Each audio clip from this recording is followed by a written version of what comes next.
अभी अभी कुछ दिनों पूर्व अहमदाबाद में एक सुसाइड केस हुई।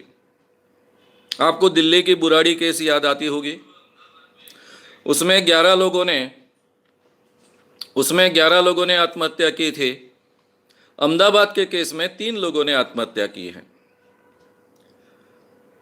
एक कुणाल त्रिवेदी नाम के एक व्यक्ति जो व्यापारी थे, 45 साल की उम्र के, उनकी पत्नी कविता और उनकी बेटी शिरनी,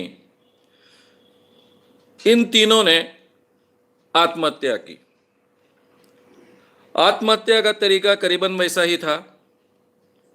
कम से कम बेटी को पिल्स, नींद की गोलियां खिलाई गई। साथ में मां भी थी जयश्री नाम की, उनको भी गोलियां खिलाई गई। बाद में कविता और शिरनी, ये जो बेटी है, उन दोनों को फांसी लगाई गई और उसके बाद में कुणाल ने खुद अपने आप को फांसी लगा ली। इस ढंग से 3 लोगों ने आत्महत्याएं की है। इसमें शुरुआत में जो कुणाल का सुसाइड लेटर मिला पुलिस को, उसमें उसने लिखा था कि उस पर कोई ब्लैक मैजिक हुआ है। ये ब्लैक मैजिक के कारण, काली विद्या के कारण वो बार बार शराब पीता है, शराब पर कंट्रोल नहीं कर पाता है और ये शराब उसे खा गई है, इसलिए वो आत्महत्या कर रहा है। बाद के इन्वेस्टिगेशन में ये पता चला, जैसे कि मदर फिर होश में आए, जिनको फांसी नहीं लगाई गई थी, जयश्री इनका नाम है, उन्होंने भी बताया कि ये कुणाल को भूत बहुत परेशान करता था। उसको ये भूत जो था इतना ज़्यादा परेशान करता था और उसके कारण ही, भूत के कारण ही शराब की आदत गिरी थी। अब ये भूत कौन था? पत्नी जो है कविता, उसने अपने बहन को एक लेटर लिखा था, हालांकि अपने माँ बाप और सभी घर के लोगों के लिए लिख कर छोड़ी थी। यानी सुसाइड के पहले उसने अपने घर से सब सामान जो था, उसमें काफ़ी ऑर्नामेंट्स थे, बाकी कीमती सामान था, कुछ कैश थे, ये सब सामान अपने बहन के घर भेज दिया। उसके साथ में एक लेटर था जिसको अभी सुसाइड लेटर कहा जा रहा है। उसमें लिखा है, वाइफ कविता ने लिखा है कि मेरे पति के जीवन में काफ़ी साल पहले एक लड़की आई थी, 21 साल पहले।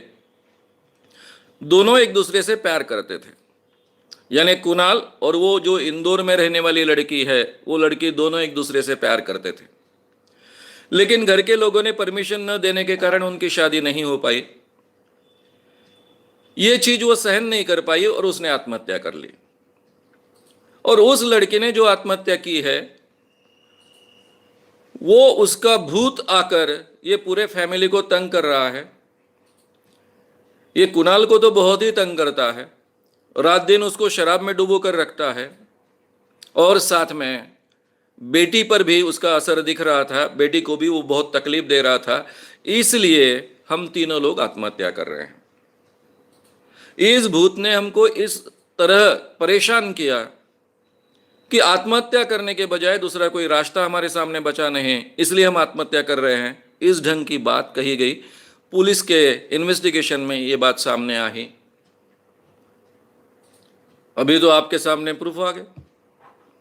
3 लोगों ने, भूत ने परेशान किया, बार बार परेशान किया, अच्छे खाते पीते घर के लोगों ने आत्महत्या की। तो क्या भूत होते हैं? सही में होते हैं? ऐसे भूत परेशान कर सकते हैं? मित्रों, मैं बचपन से एक बहुत ही अंधविश्वासी वातावरण में पला बड़ा हूं। छोटे से देहात में पला हूं। मेरे काका एक डॉक्टर थे। ये मेरे चाचा मुझे कई भूतों की कहानियां सुनाते थे। हमारे गांव में पहले ट्रेन से आना पड़ता था, बाद में बस पकड़नी पड़ती थी और बस से जहां बस स्टेशन पर उतरे, वहां से लेकर गांव में पैदल जाना पड़ता था। करीबन 3 से 4 किलोमीटर पैदल जाना पड़ता था। बीच में एक आम के पेड़ों का बगीचा मिलता था और ये आम के पेड़ों के बगीचे में एक कुआं था, बहुत पुराना था, अभी उसका कोई उपयोग नहीं करता था। इस कुएं में करीबन 100 भूत है, ऐसा कहा जाता था। और मेरे जो डॉक्टर काका थे मुझे कहते थे, कई बार उन्होंने वर्णन कर कर बताया कि ये 100 के 100 भूत उन्होंने देखे हैं, नाचते हुए देखे हैं, भागते हुए देखे हैं, क्या क्या करते हुए देखे हैं। ऐसी कई कहानियां मैं कई लोगों के मुंह से बचपन से सुनते आया। इसी वातावरण में पला बड़ा, वर्धा जैसे शहर में रहा। वर्धा शहर है विनोबा जी का है, गांधी जी का शहर है। उस शहर में मेरी पूरी पढ़ाई हुई। 10वीं क्लास में मैं पढ़ रहा था, तब मुझे भूत लगा। गांव में जो वैद्य थे, आयुर्वेदिक वैद्य बहुत फेमस थे, भाऊ देशपांडे नाम के। ये केवल आयुर्वेदिक वैद्य नहीं थे, तंत्र मंत्र जानने वाले भी मांत्रिक थे, जिनको जानता कहा जाता है मराठी में। उन्होंने डिक्लेयर किया कि मुझे भूत लगा है। अब वो तो मेरा भूत निकाल नहीं पाए, इसलिए वर्धा जिले के जितने भी मांत्रिक हो सकते थे, जिनमें की ताकत थी या जिनका नाम था, उन्होंने ट्राई किया, फिर भी मेरा भूत नहीं निकला। यवतमाल डिस्ट्रिक्ट में मेरी खेती है, वहाँ लाड़खेड़ नाम का एक गांव है। उस गांव में एक ऐसी जगह थी जो भूत निकालने के लिए बहुत फेमस थी। वहां के मांत्रिक की एक खासियत थी, उसके शरीर में नाग आता था, कोबरा। कोबरा आने के बाद वो जमीन पर सरपट सरपट सरपट चलता था, फिर जाकर बैठता था। और बैठने के बाद में उसके शरीर में आया है, नाग आया है, कोबरा आया है, और उस अवस्था में वो भूत निकालने की प्रक्रिया करता था।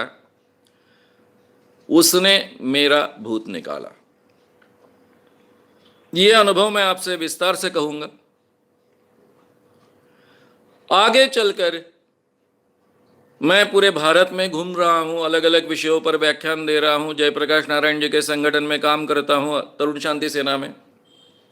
बड़े बड़े विद्वानों से मिलता हूं, उनके व्याख्यान देखता हूं, खुद भी बड़े बड़े भाषण देता हूं अलग अलग विषयों पर। लेकिन भूत पर का मेरा विश्वास कायम है।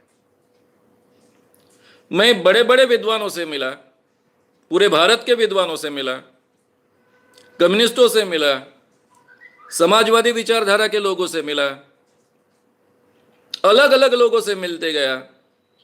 लेकिन मेरे जिंदगी में कोई भी व्यक्ति कॉन्फिडेंटली इस दुनिया में भूत नहीं है ऐसा कहने वाला मुझे नहीं मिला। अगर आपको ये वीडियो पसंद आया हो तो उसे ज़रूर लाइक करें। लोगों में ये अवेयरनेस फैलाने में हमारी मदद करें। वीडियो को ज़रूर शेयर भी करें। तो हमारे YouTube चैनल श्याम मानव को विज़िट करें। ऐसे सारे वीडियोस का आनंद लेने के लिए हमारे चैनल को सब्सक्राइब करें। उसके लिए सब्सक्राइब बटन दबाएं। नए वीडियोस का नोटिफिकेशन पाने के लिए बेल आइकन दबाएं।